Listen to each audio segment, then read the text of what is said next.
vaig començar a Tinet vaig entrar a treballar a la Fundació Ciutat de Tarragona, fent-me càrrec de l'administració de l'organisme,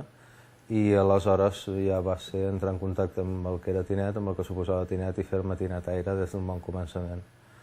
I des d'aleshores ençà, doncs bé, vaig anar veient els primers 10 anys com anava evolucionant, com va passar de l'Ajuntament a la Diputació, com a poc anava creixent amb aquest ritme constant dels 200 mensuals, dels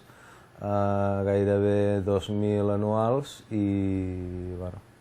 realment va ser una cosa que en algun moment crític de continuïtat o no continuïtat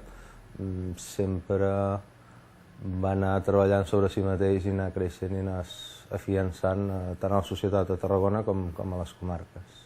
Jo, per mi, Tinet és el meu servidor, sobretot de correu i la porta d'entrada d'internet. Aleshores, cert que al llarg dels anys, per feina o per altres raons, per oci he hagut de fer servir altres servidors, però sempre la meva adreça és la de Tinet i sempre que puc reconverteixo, redirigeixo i faig servir Tinet com a símbol quasi bé d'identitat. Home, jo espero que Tinet sigui la meva adreça de correu única i, si més no única, almenys l'última, no? Per tant, que tenir-la al llarg dels anys.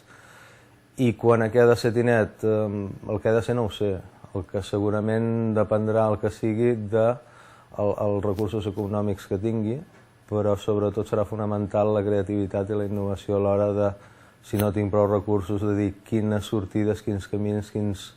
motius busco per seguir enganxant a la gent i seguir tirant endavant i estar present a la societat.